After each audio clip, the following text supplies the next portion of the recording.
দিনটা ছিল 27শে জুলাই শনিবার। দুপুরবেলা এমনি শুয়ে শুয়ে ফোনে স্ক্রল করছিলাম। হঠাৎ দেখলাম প্রেতকথা হোয়াটসঅ্যাপ চ্যানেলে একটা ফ্যান মিট আপের মেসেজ এলো। তো ওখানে ফ্যান মিট আপ করতে গেলে মেল করতে হতো। আমিও দেখলাম যে অনেকেই রেসপন্স করে দিয়েছে। তো আমি ভাবলাম আমিও একটা মেল করে দিই, কারণ আমিও প্রেতকথা শুনতে খুবই ভালোবাসি। আর বিশেষ করে গৌরবদার গানের গলা আমার খুব পছন্দ। তো আমিও মেল করে দিলাম, কিন্তু ভাবিনি সঙ্গে সঙ্গে রেসপন্স পাবো।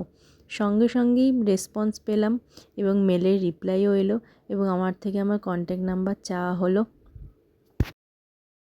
তারপর পরের দিনই ঠিক হয়ে গেল মিট আপের প্ল্যান। তো আমিও বেরিয়ে পড়লাম দুপুর দুপুর খাওয়া দাওয়া করে বাসে করে গৌরবদার স্টুডিওর উদ্দেশ্যে, প্রেতকথা স্টুডিওর উদ্দেশ্যে। প্রথমে তো খুব নার্ভাস লাগছিল, একা একা যাচ্ছি, চেনা জানা কেউ নেই, সবাই অচেনা মানুষ। কেমন লাগবে, কথা বলতে পারবো কিনা সবার সামনে। তো কিন্তু সত্যি কথা বলতে যারা যারা এসেছিলো সবাই খুব ভালো ছিল, আর সবাই খুব মানে মিশুকে ছিল, কথাবার্তা বলছিল সবাই।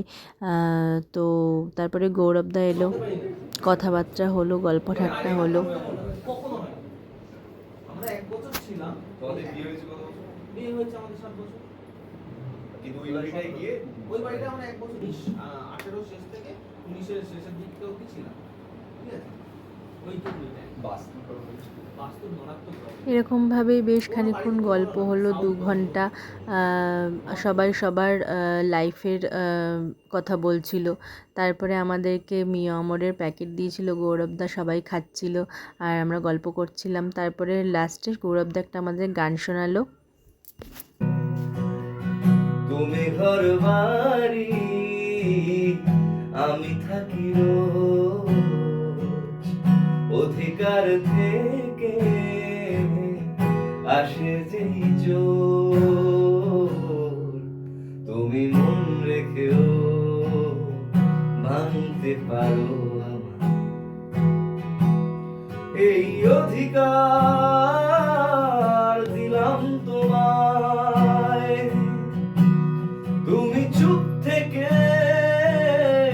হারাতে পারো আমায় এই অধিকার দিলাম তোমায়।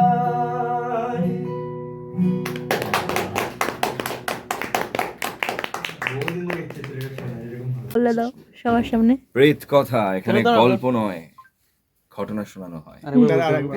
এখানে গল্প নয়, ঘটনা শোনানো হয় এবং আড্ডাও দেওয়া হয়, এবং আড্ডাও দেওয়া হয় সবার। তো একটাই কথা বলবো, অনেক অনেক ধন্যবাদ গৌরবদা আমাদেরকে ডাকার জন্য, এইভাবে আমাদের সাথে গল্প করার জন্য। খুব খুব খুব ভালো সময় কাটিয়েছি ওখানে। তারপরে আর কি, আমি প্যাকেট হাতে করে বাড়ি চলে এলাম। তোমাদের যদি ভালো লাগে ব্লগটা লাইক করে দিও, কমেন্ট করে দিও, শেয়ার করে দিও। টাটা।